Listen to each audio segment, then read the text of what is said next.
Money isn't everything, but without it, you can't do anything at all. Especially for someone like Jiang Shan, whose greatest hardship since childhood had been an iced Americano, she couldn't last a single day without money.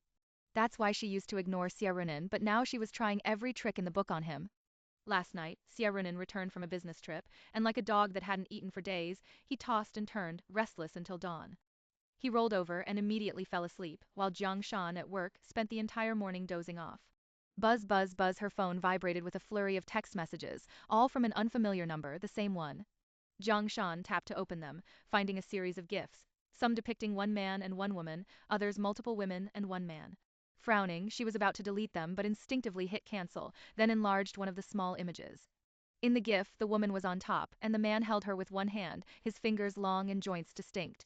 Jiang Shan knew she wasn't at the point of recognizing someone just by their hands. She recognized the watch on Xie Runan's wrist. A custom Richard Mille worth over 30 million. A unique piece not just in Yunqing but in the entire world. Jiang Shan watched all the gifs, then deleted them and calmly exited. Jiang Shan had been with Xie Runan for 4 years, and it wasn't that she hadn't considered him cheating, just that she hadn't expected to be so calm upon discovering it. On second thought, she only wanted to be Mrs. Xie. It wasn't about loving him. A knock came at her office door and someone entered, saying, "Manager Jiang, there's a problem with the guest in the presidential suite. Could you please go take a look?" On her way upstairs, Jiang Shan quickly learned the situation. A guest who had checked in last night requested room cleaning before leaving this morning. He had just returned and claimed a bracelet was missing. The cleaning attendant denied seeing it. Both the housekeeping and front desk departments had sent managers over, but the problem remained unresolved, escalating to the point where the PR department needed to step in. When Jiang Shan arrived at the presidential suite, the door was open, and several people were inside. She quickly stepped forward, apologizing before even seeing the guest. "I'm so sorry, Mr. Jiang, for affecting your stay experience at Shengyue." The people in front of her dispersed at the sound of her voice, and Jiang Shan saw the man sitting on the sofa. The man's clothes were different from many years ago, his hairstyle was different, and even his demeanor was vastly changed, yet Jiang Shan still recognized him at a glance. It was Jiang Ye, the person she had adored in high school, one might even say obsessed over, but Jiang Ye had never paid her any attention. Jiang Shan paused for 2 seconds, then resumed her professional demeanor. "I hear you've lost a bracelet, Mr. Jiang. Could you please elaborate on its brand and appearance? I'll have my staff search again multiple times." Jiang Ye's cold, detached face showed no emotion. "It's not a bracelet, it's a prayer bead string. No brand, handmade." Just hearing this, Jiang Shan felt a knot in her stomach. If it were mass-produced, no matter how expensive, there would at least be a compensation option. But a single handmade item that was potentially priceless. Jiang Ye. 13 multi-lobed Daijingang beads with 2 smaller strings below, each having 6 Xiajingang beads. It was given to me by an old acquaintance and is very important to me. Jiang Shan's mind went blank. The prayer bead string Jiang Ye described was one she had given him. In her second year of high school, before her family had its troubles, she had pestered her father for walnuts to make a string. Her father, always indulging her, immediately got her multi-lobed Daijingang beads. One such string ended up costing 6 figures. She had anonymously slipped it into Jiang Ye's school bag because if she had given it to him openly, he would have returned it with the words, "Stay away from me, I don't like you." Briefly lost in thought, Jiang Shan quickly said, "Understood. We'll start searching right away. Please give us some time, I'll get back to you as soon as possible." A group of people exited the suite. As the door closed, the room manager was the first to speak. "Manager Jiang, we've already searched everywhere. A bracelet isn't a small thing like an earring. If it were here, we would have found it immediately." Jiang Shan said in a low voice, "Search again?" "Hotel staff go through security checks every day before they can leave. If it truly is here with us, we'll dig 3 feet deep until we find it." "What if we still can't find it?" Jiang Shan replied, "Before negotiating with the client, always make sure the responsibility doesn't lie with us. The higher a hotel's star rating, the more expensive the room rate, and the greater the responsibility and risk it bears. Losing a guest's item is a major taboo for a hotel, and calling the police is a last resort." 6 hours later, Jiang Shan personally pushed a dinner cart and rang Jiang Ye's doorbell. Standing in the room, Jiang Shan pulled out a palm-sized box and handed it to Jiang Ye. "I apologize, Mr. Jiang, for making you wait so long. The drinks and desserts are a small token of Xingyue's goodwill. I apologize again for the inconvenience we've caused you."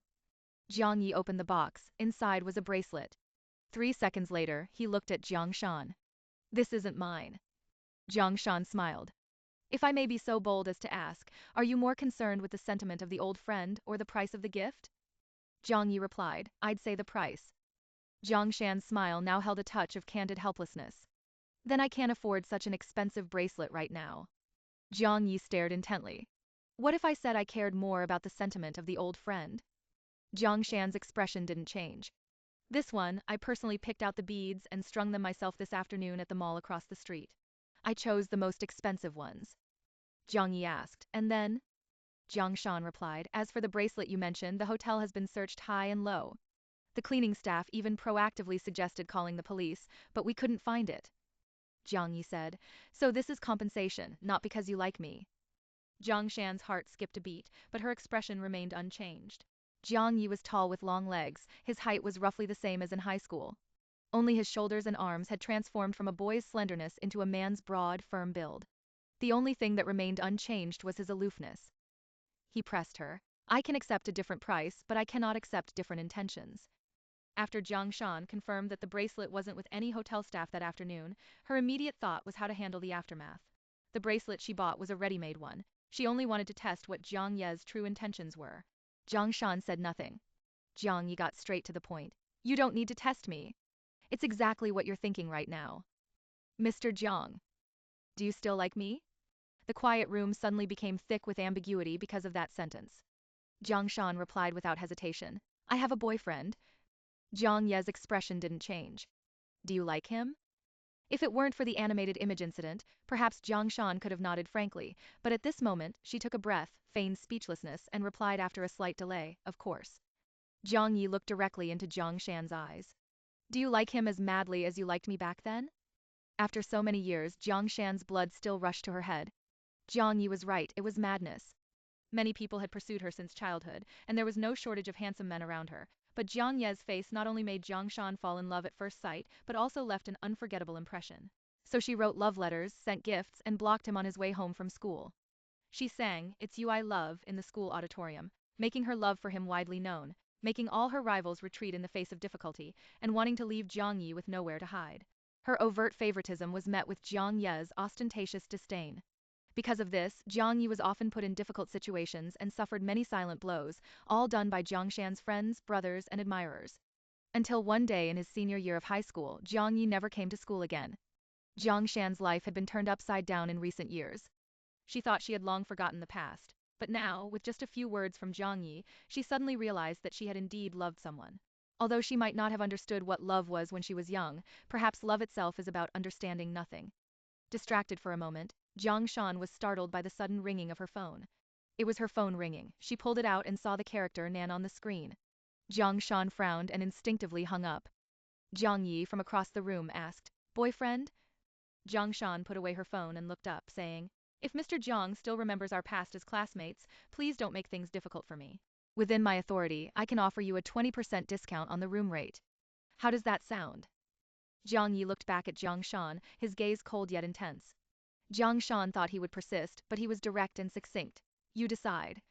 As soon as Jiang Shan stepped out of Jiang Ye's room, a tall figure turned the corner from the elevator entrance in the corridor, Xie Runan. Jiang Shan hadn't done anything wrong, yet a strong feeling of guilt, like a thief, welled up inside her. When they were in school, Xie Runan pursued her, and she pursued Jiang Ye. Because Xie Runan had made things difficult for Jiang Ye, she had even publicly scolded Xie Runan. If Xie Runan knew she had just come out of Jiang Ye's room. Xie Runan said, Your colleague said you came up to apologize to someone. Who is so difficult to deal with? I'll go say a few words for you. Jiang Shan replied, No need, it's resolved. Xie Runan put an arm around Jiang Shan's shoulder. I told you long ago I'd take care of you, but you insisted on coming out to work and having to put up with this kind of indignity. Jiang Shan wanted to pull away, her body stiffened.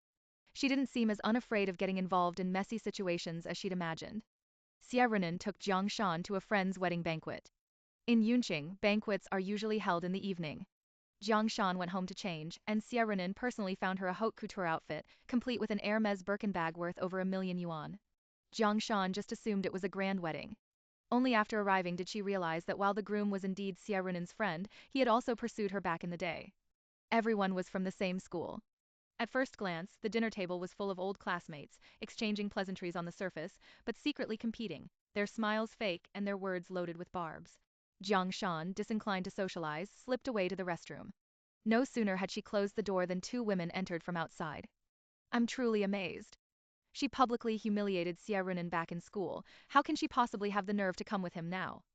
I heard she got together with Xie Runan after her family's troubles. If it weren't for the Xie family's discreet help, Jiang Shan's father would definitely be in jail. Didn't they say her father had a cerebral thrombosis? That's what they say, but who knows if the Xie family covered it up. Do you think a cerebral thrombosis just conveniently happens when someone's about to go to jail? The woman snickered. Now that you mention it, you're right. Looks like Jiang Shan put in a lot of effort in bed. The other woman sneered sarcastically. In school, she acted so superior, as if no one mattered but Jiang Ye. But she threw herself at Jiang Ye for 2 years, and he wouldn't even give her the time of day. Now that her family's down and out, she's throwing herself at Xie Runan. Humph, if I were her, I'd have found a hole to crawl into ages ago, instead of strutting around at a wedding. The two women were washing their hands at the mirror when Jiang Shan pushed the door open from behind and walked out. She didn't look at them, but the two women's faces darkened, unsure if it was embarrassment or guilt. They waited for Jiang Shan to explode, but she ignored them completely, calmly washed her hands and left. 10 minutes later, the two women returned to their table. They looked closely and saw their seats were gone. Each table was set for 10, but at their table there were only 8 people, 2 chairs having been removed. Frowning, one of them was about to call a waiter to ask what was going on when Xie Runan said aloud from the table, "Didn't you get enough to eat shit that you still want to eat?" His voice was neither too loud nor too soft, but they were at the first table. With everyone else seated, the two women standing at the front row were very conspicuous. Combined with Xie Runan's comment, people at the nearby tables instantly looked over. The two women's faces instantly changed, then they glanced at Jiang Shan, who was next to Xie Runan. Jiang Shan held her head up, her expression calm, as if it had nothing to do with her. In that short time, even the MC on stage looked down. The two women felt like they had thorns in their backs, momentarily stunned. One of them spoke first. "What do you mean by that?" Xie Runan looked at her coldly. "What do you mean?" The woman's family also had money, but certainly couldn't compare to the Xie family. However, with so many people and it being a gathering of acquaintances, she couldn't just stand there and take it. Her face hardened, she retorted, "Explain yourself." The wedding was still ongoing on stage, but the first table in the front row had erupted into an argument. At this moment, even the bride and groom were looking down at the hall. Xie Runan, ignoring everyone else, said with a cold face, "Repeat the trash you spouted in the restroom, right here in front of everyone." The more timid woman was already panicking, she dared not offend Xie Runan. But the bolder one, having gone too far to back down, said, "Was I wrong?" Xie Runan, furious yet smiling, stared into the woman's eyes and asked, "Who did I mess around with outside?" The woman instinctively frowned. "Who said you were messing around?" Xie Runan's expression instantly changed. He smashed the red wine bottle on the table, and amidst the gasps from all around, he roared, "If you two motherfuckers don't explain yourselves clearly today, I'll tear your mouths off." Xie Runan hadn't come to the wedding banquet sincerely. He merely wanted to show off his trophies to the groom. So he didn't care at all what happened if he ruined the wedding. He just wanted to know how those two bitches found out he was messing around outside. The main characters of the wedding banquet were no longer the bride and groom. When Xie Runan lost his temper, he spared no one, and it was only when Jiang Shan stepped forward that she managed to pull him away. Before leaving, Xie Runan pointed at the two women and said, "This isn't over." Down in the underground garage, Jiang Shan drove, and Xie Runan sat in the passenger seat smoking. Jiang Shan's expression was calm. "Just give them a lesson and make them remember, don't blow this small matter out of proportion." Xie Runan reacted strongly. "They're even fucking spreading rumors right in front of you. They can say I eat, drink, or gamble, that's fine, but say I'm messing around outside? Fuck." If Jiang Shan hadn't seen those gifts with her own eyes, she might have actually believed his bullshit given Xie Runan's reaction. Looking straight ahead, Jiang Shan's tone was as usual. "How could I believe them? I'm just telling you because I couldn't stand it. We were classmates and they'll spread any rumor." Xie Runan exhaled a puff of smoke. "If they're going to spread rumors, at least make them believable. With you at home, would I go out and cheat? Am I fucking crazy?" Jiang Shan couldn't help but let a sarcastic curve appear on her lips. "Haven't you seen it on TV? No matter how delicious the food at home is, you get tired of it after a long time. Even if it's shit outside, some people want to try it." Xie Runan, while smoking, slowly said a few seconds later, "I'm not a dog, I don't have that kind of taste." Jiang Shan, out of the blue, said, "Let's get married." Xie Runan was visibly startled, turning his head. "Why bring this up suddenly?" Jiang Shan, eyes fixed ahead, said, "I think the bride's wedding dress is beautiful." Xie Runan smiled. "I'll buy you one."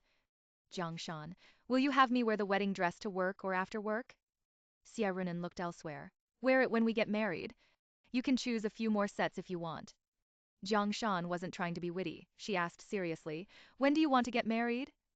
Xie Runan nestled in the leather seat, took another puff of smoke. "You're only 25.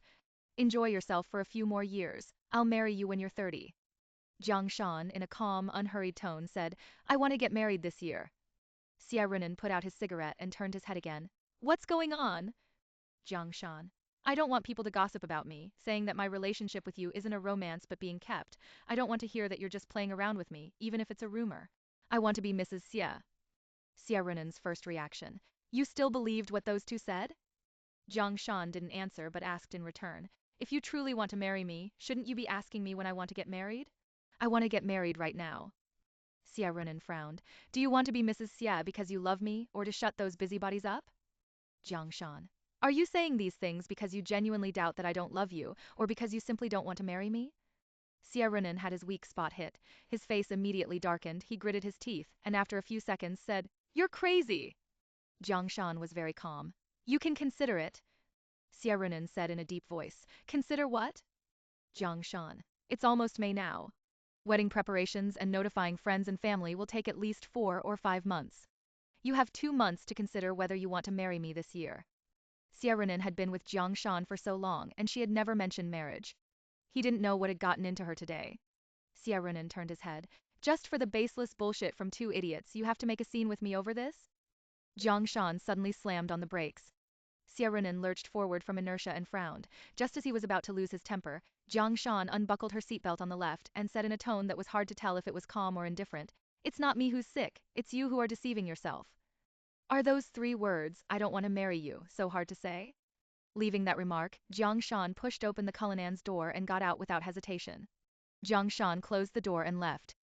Xie Runan's anger lasted less than 3 seconds before he pushed open the car door, got out, and chased after her. He grabbed her wrist, took a deep breath, and said, What's the big deal? When did I ever say I wouldn't marry you? Is it worth arguing over 2 gossips? Jiang Shan looked up at Xie Runan. I want to get married this year. Are you going to marry me or not? Xie Runan met her gaze, clearly pausing for a second, then said, Yes. Who the hell else would I marry if not you? You want to marry someone else? Jiang Shan. Listen carefully, I want to get married this year. Xie Runan. Marry. Let's go get registered right now, whoever backs out is a coward. It was past 9 in the evening, no civil affairs bureau would be open, waiting for 2 lunatics. Xie Runan dragged Jiang Shan into his car. Instead of going home, he told her to drive to the mall. They entered Cartier. Xie Runan said, Show us your most expensive diamond ring.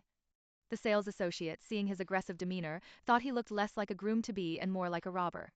If it weren't for the head-to-toe luxury brands they wore, the associate might not have dared to bring out the store's prized possession. A 7-figure perfect square-cut diamond, locked in a security glass case. Before the associate could introduce it, Xie Runan looked at Jiang Shan. Do you like it? Jiang Shan, it's all right. Xie Runan, wear it for now, just for fun. We'll get a bigger one for the wedding. He pulled out his card and handed it to the associate.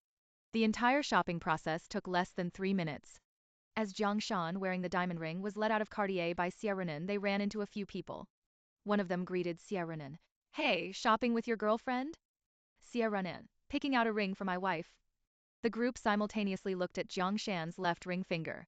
Some offered congratulations, others asked about the wedding date. Xie Runan seemed to have already made up his mind. This year. After they parted ways, Xie Runan asked, Do you want to buy anything else? Jiang Shan. Let's look at watches. Xie Runan thought Jiang Shan wanted to buy a watch for herself, but to his surprise, she led him into AP and picked out a watch for him, immediately replacing the Richard Mille on his wrist. Xie Runan looked at the new watch, worth over 2 million yuan, on his wrist, a hint of disdain in his eyes. Does this look good? Jiang Shan said expressionlessly. Richard Mille is ugly as hell, I don't like it. Xie Runan knew Jiang Shan was out of sorts tonight, feeling an inexplicable surge of irritation, but he didn't want to argue with her. Mainly, he had a guilty conscience. He still didn't know how those 2 gossips at the wedding banquet found out about his philandering. On their drive home, Xie Runan received a call from his mother. He didn't know what his mother said on the phone, but after hanging up, Xie Runan said, Drop me off on the side of the road, I need to go home for a bit. Jiang Shan, I'll take you. Xie Runan, no need, it's too late. Text me when you get home. Jiang Shan dropped Xie Runan off by the roadside and watched him hail a cab and leave. Wearing a $1 million diamond ring, gripping the steering wheel of a Cullinan, and about to return to a multi-million yuan mansion, though Xie Runan messed around, he was still good to her. For a moment, Jiang Shan felt she could tolerate it. What does one really live for in this life? She had wanted to be Mrs. Xie from an early age, and now Xie Runan had agreed. As for what he did outside, she should just decisively close both her eyes. Out of sight, out of mind. But the more she thought this way, the more the image of a pale body undulating on a man's lap filled her mind. That very Richard Mille watch was now in Jiang Shan's bag. Jiang Shan was momentarily distracted when a dark shadow suddenly appeared in front of her car. She slammed on the brakes, a chill running through her body. 3 seconds later, she quickly got out of the car. A middle-aged man, 40 or 50 years old, was lying on the ground in front of her car, his head covered in blood. A young man was shouting loudly, "Dad!" There were no surveillance cameras nearby, and her car didn't have a dashcam. Jiang Shan had indeed been distracted for a few seconds. Seeing the situation, she quickly pulled out her phone. She had already dialed 120, just about to press call, when a long, slender hand suddenly gripped her phone. Jiang Shan turned around with a start. The moment she saw Jiang Ye, her eyes couldn't distinguish between surprise and fear. Jiang Ye held Jiang Shan's phone down and dialed 110 on his own. "Hello, I want to report a fake accident. It's at the turn from Honglian Road to Jianghan Road, going left." Before he could hang up, Sun turned his head and shouted, "Who did you say was faking an accident?" Jiang Ye's face was expressionless as he spoke into the phone. "There are 2 of them, a gang. One of them, already injured, deliberately ran into the car. Please bring professional injury examiners when you come." Hearing this, Sun stood up, menacingly striding directly towards Jiang Ye. For a moment, Jiang Shan recalled a group of people blocking Jiang Ye at the school's back gate during their school days. She instinctively stepped forward, shielding Jiang Ye. Jiang Ye grabbed Jiang Shan's arm and with a gentle pull drew her behind him. Just then, Sun approached. He wasn't as tall as Jiang Ye, but he was very sturdy. He grabbed Jiang Ye's collar and said, "Who the hell did you say was faking an accident? Open your eyes and look at my dad. Does anyone fake an accident with their life?" Jiang Shan wanted to step forward, but Jiang Ye firmly kept her hidden behind him. Jiang Ye remained calm. With one hand holding Jiang Shan, and the other not bothering to struggle with the man, he simply said in a level voice, "The car in front of you and to your left, the one with 4 zeros and a 1, is mine." The man subconsciously looked up. To his front left, a Hongqi car was parked, with the license plate Jiang Ye 00001. The man's expression changed, not because of how expensive the car was or how good the license plate, but because of the license plate's background color, white. "Jiang Ye, do you know how many years you can get for deliberately extorting a military family member?" The arrogance in the man's eyes instantly turned to panic. "Jiang Ye, and you still wanted to assault me?" The surveillance might not catch it, but all these passers-by saw it. Before he finished speaking, the man quickly released Jiang Ye's collar. Jiang Ye turned his head and looked at Jiang Shan's stomach. "You went for a checkup today. What did the doctor say about the baby?" Jiang Shan paused. Out of the corner of her eye, she caught sight of the man's increasingly ashen face and replied, "The doctor told me to be careful and protect the pregnancy. I was startled just now. When the police arrive, you should come with me to the hospital first." Cold sweat was practically pouring down the man's face.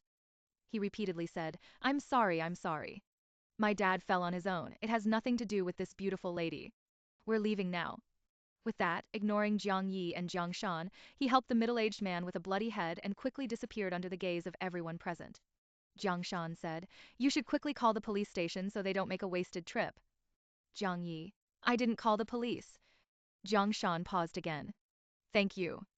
Jiang Ye, "Were you scared just now?" Perhaps Jiang Shan was overthinking it. She felt the topic was a bit ambiguous.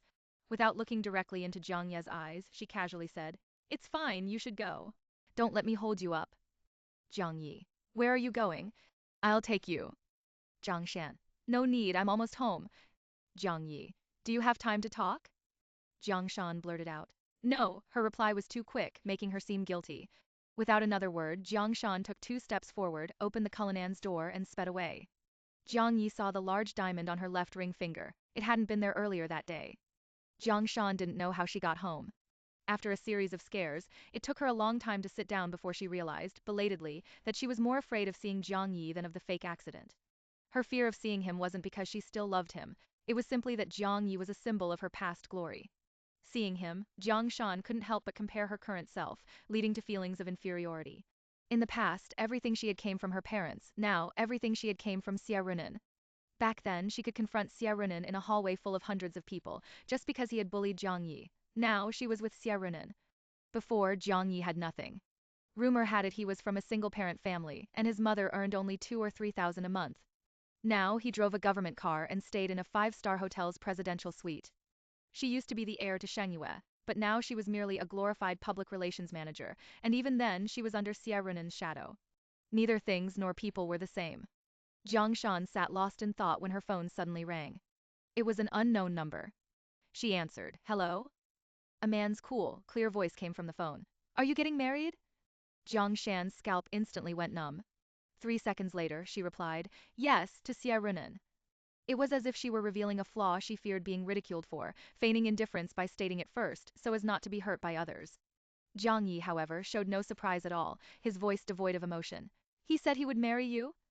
Jiang Shan felt offended and retorted, what are you trying to say? Jiang Ye. I want to know if Xie Runan personally told you he would marry you. Jiang Shan's face fell. What else would it be? Xie Runan and I have been together for over 4 years. We've even chosen our wedding rings, just waiting to get married at the end of the year. I didn't argue with you about you deliberately saying I lost the bracelet earlier today. I took it as a joke from an old classmate. But I have a boyfriend and am about to get married. For you to speak this way once, then twice, isn't that a bit lacking in boundaries? Strangely enough, in the nearly 10 years since Jiang Shan first saw Jiang Ye in her freshman year of high school, this was the first time she had ever had a fallout with him. Jiang Ye was silent for a while, his tone unchanged. Xie Runan won't marry you. Jiang Shan was about to retort when Jiang Ye's voice remained calm. The Xie family wants him to marry my cousin. You know her, Zhou Yao. Jiang Shan's right eyelid suddenly twitched. The information in Jiang Ye's words was too much. She had to confirm first. Zhou Yao from class 7 in high school? Jiang Ye, yes. The impression in Jiang Shan's mind was vivid. In their teenage years, everyone loved to compare themselves. She was the belle of class 9, and Zhou Yao was the belle of class 7, but Jiang Shan was also the recognized school beauty. Back then, Jiang Shan pursued Jiang Ye, Xie Runan pursued her, and Zhou Yao pursued Xie Runan. When Zhou Yao saw Jiang Shan in the corridor, she would start rolling her eyes from several meters away. After Jiang Shan publicly rebuffed Xie Runan for Jiang Ye, Zhou Yao even ran to her classroom and inexplicably challenged her to a fight. Jiang Shan's single retort, who are you? Is Xie Runan your boyfriend? Made Zhou Yao the laughingstock of the entire school. Later, Jiang Ye was beaten up by some people from outside school. Rumor had it that it was Zhou Yao, so Jiang Shan went to confront her. Zhou Yao's reply, who are you? Is Jiang Ye your boyfriend? The moment that boomerang hit Jiang Shan, she publicly slapped Zhou Yao. The two then got into a physical fight, becoming the school's biggest joke together. Some people's teenage years were filled with youthful ambition, making appearances on stage. Others' teenage years were spent in shared madness, tearing into each other in the corridors. Recalling the past, Jiang Shan wanted to give herself 2 slaps, along with a muttered, idiot. But more than Zhou Yao, what surprised Jiang Shan even more was, you said Zhou Yao is what to you? Jiang Ye replied unperturbed. My cousin. Jiang Shan said nothing. Jiang Ye knew what she was thinking and voluntarily explained. In my senior year of high school, people kept tripping me up, making it impossible for me to study. They even harassed my mother. Eventually, I had no choice but to transfer schools. The year before last, a deputy secretary of the municipal party committee in Yunqing died. Someone claiming to be my grandfather came to take me back to acknowledge my ancestors. That's when I found out I was an illegitimate child. Zhou Yao is the biological niece of that deceased man's original wife, so now she's my cousin. Jiang Shan. Jiang Ye. Zhou Yao has even chosen her wedding dress. After hearing all of it, Jiang Shan almost burst out laughing. Indeed, this world is a giant roulette wheel. Everyone thinks they are the ones at the table, but in reality they are merely the white balls drifting along on the spinning wheel. In the face of destiny, like a pitiful clown. After a long while, Jiang Shan asked, neither warm nor cold, why are you telling me all this? Jiang Ye didn't answer, but instead countered with a question. Guess why Xie Runan insisted on driving me away back then? Jiang Shan remained silent because she liked him back then and Xie Runan was jealous. Jiang Ye waited for a while, then continued on his own. Because Xie Runan knew my secret. Jiang Shan couldn't help but ask, what secret? Jiang Ye. I like you. Jiang Shan.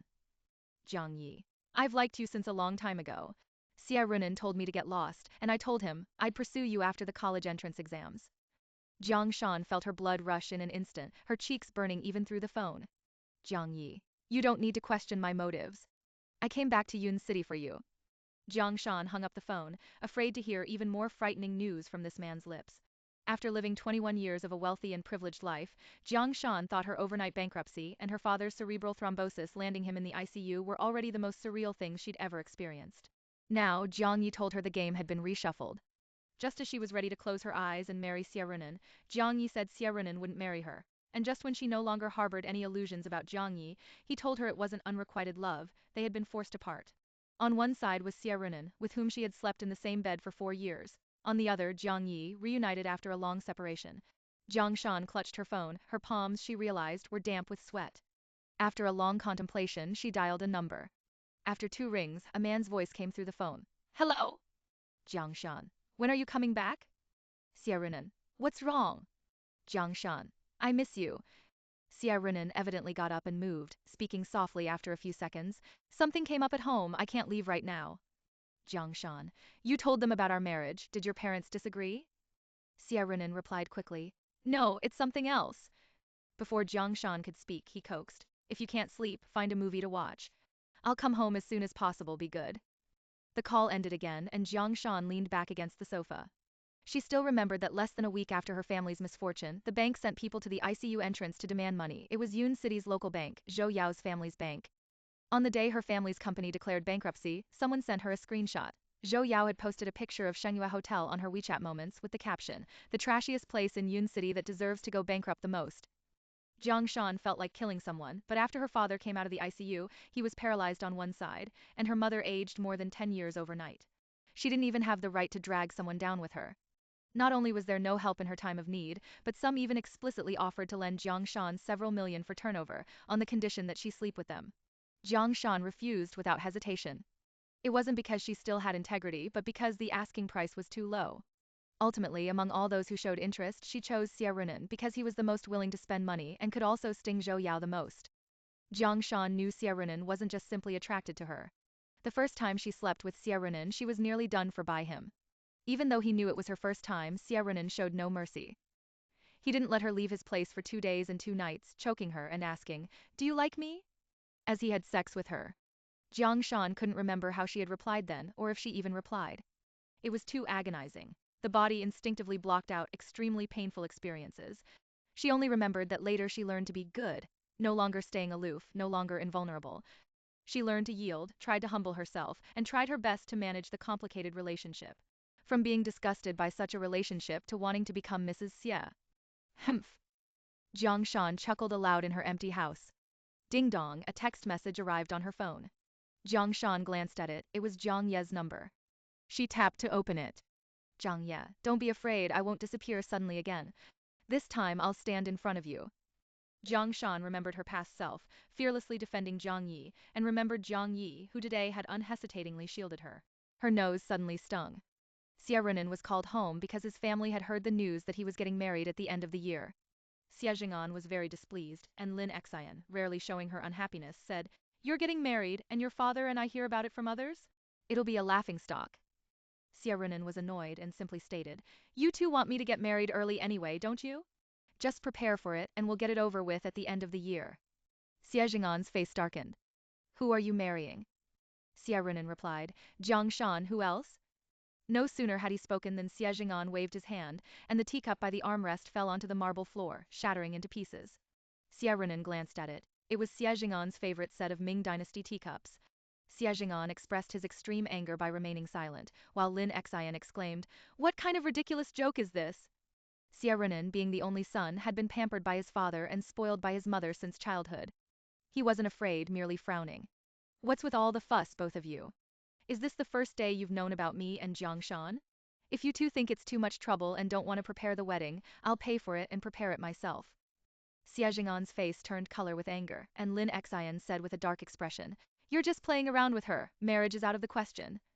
Xie Runan shot back. "Is it just because her family went bankrupt?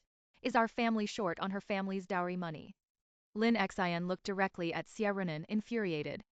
"Don't think I don't know you have other playmates outside. Are you truly devoted to Jiang Shan? Your father and I have indulged you greatly, you can do whatever you want for fun. But for something as big as marriage, since when did it become your place to inform outsiders, who then inform your father and me?" Xie Runan's face fell, not because of Lin Xian's tone, but because of her first sentence. Lin Xian decided to lay all her cards on the table. "Let me tell you the truth. The person Jiang Shan's father offended back then has a very good relationship with your father." Xie Runan's face was taut. Lin Xian continued, "When you came back and asked if we could help the Jiang family, I said we couldn't. It wasn't that we couldn't help, but that we didn't want to. At that time, our family also happened to be looking to enter the high-end hotel sector. Instead of building a brand step by step, the simplest way was to acquire existing five-star hotels and operate them under a new name. Xie Runan felt a chill run through him upon hearing this. Lin Xian stared intently. The Jiang family had high-end hotels in Night City, Sea City, Yuezhou, Shenzhen, and Cloud City. When they went bankrupt, we just happened to take them over at a low price. It's not that we couldn't help others, but the premise is that we can't sacrifice our own financial prospects for others' benefit. Xie Runan stared back, unblinking. Does her family's bankruptcy have anything to do with you? Lin Xian retorted. What kind of talk is that? Your father and I are legitimate businessmen. It wasn't us the Jiang family offended. Xie Runan insisted. Since there's no enmity, then this has nothing to do with me. Why can't I marry Jiang Shan? Seeing his stubbornness, Xie Jing'an spoke up. Because Jiang Shengyue offended a good friend of mine. You like Jiang Shan and you've been with her for years, I've never said anything. I even agreed to you keeping the name Shengyue Hotel of Cloud City for her. But you cannot bring home an enemy of my business partners. How am I supposed to partner with friends in business after this? Lin Xian chimed in. Let's not even mention that a phoenix in distress is worse than a chicken. Even if the Jiang family hadn't encountered trouble, she'd still need your father's and my consent to marry you. And now, I'm telling you clearly, I do not agree. Xie Runan frowned, but before he could speak, Lin Xian quickly interjected. Your father and I both like a girl very much. She was in the same high school as you might even know her. Her name is Zhou Yao. Xie Runan said in a deep voice. What do you mean? Lin Xian replied. If you hadn't brought up marriage, your father and I would have told you after this year. But since you're in such a hurry to get married, I can only tell you in advance that we already have a satisfactory candidate for a daughter-in-law in mind. Xie Runan took a breath, about to speak, when his phone rang. It was Jiang Shan. Jiang Shan asked, when are you coming back? Xie Runan replied, what's wrong? Jiang Shan said, I miss you. Without looking at his parents opposite him, Xie Runan stood up and walked out. After the call, Xie Runan returned and lit a cigarette. Then I'll tell you too, there's no way I'm marrying Zhou Yao. Xie Jing'an and Lin Xian both looked grim. Lin Xian straightened her back. Give me a reason. Xie Runan exhaled smoke. I don't like her. Xie Jing'an's voice deepened. Is it you who doesn't like her, or is it Jiang Shan who doesn't like her? Xie Runan didn't hide it. Neither of us likes her. Lin Xian, furious, laughed mirthlessly. I truly despise men like you, who feign deep affection, even if you are my son. At her words, not only did Xie Runan look embarrassed, but Xie Jing'an also coincidentally looked elsewhere. Lin Xian continued, do you truly love Jiang Shan? Do you love her, and that's why you mess around behind her back? Xie Runan frowned. Lin Xian said, be honest.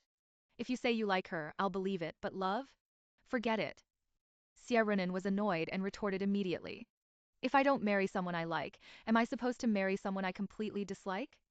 Lin Xian didn't hesitate. Exactly. What do you think marriage is, otherwise? The person you share your bed with can only be one of two types. Either you love her so much you're willing to be a fool for her your whole life, or you don't love her at all, and you both get what you need, becoming compatible partners. She paused, then added, what I fear is when there's liking but it doesn't reach love. What do you expect her to be to you then? If the person you share your bed with decides to screw you over, you won't even know what hit you. Lin Xian wasn't angry. Her tone was even better than before, but the atmosphere in the entire villa abruptly changed. It was the raw, bloody scent of a shattered illusion of marital bliss. Xie Jing'an had someone outside the marriage in his younger years. Xie Runan had heard rumors, but Lin Xian never reacted, so he thought she didn't know. The family of three sat opposite each other, the air brittle for more than 5 seconds. Finally, Xie Jing'an spoke. Jiang Shan definitely won't be entering our family. If you truly like her, give her a bit more money. I'll give you a few days to break up with her. Xie Runan, not threatening, was probing. What if I don't? Xie Jing'an picked up another Ming Dynasty teacup from his side and gently tossed it onto the floor. With a smash, the cup shattered into pieces. Some things are only valuable as a pair. If only one remains, it's a pity to look at, so it's better to discard it. Even Jiang Shengyue, who was once so glorious, could fall from grace just like that. Let alone a mere Jiang Shan. If I wanted to make things difficult for her, her entire life would be very hard. Xie Runan asked, then can you bear to make things difficult for me? Xie Jing'an looked at him. Because you are Xie Jing'an's son, you've gone more than 20 years without experiencing any hardship. You think you can possess Jiang Shan without any qualms just because you want her. The prerequisite for doing whatever you want is that you first understand your identity and know what you should do at what time. Xie Runan fell silent.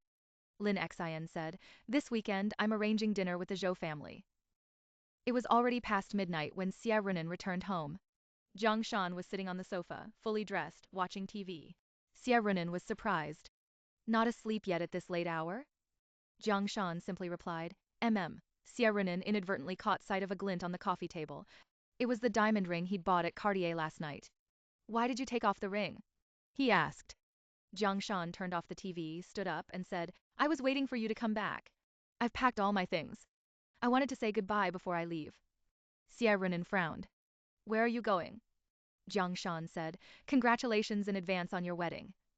Xie Runan's heart sank, his expression involuntarily changing. Before he could speak, Jiang Shan continued, If the bride is Zhou Yao, then I won't be attending your wedding.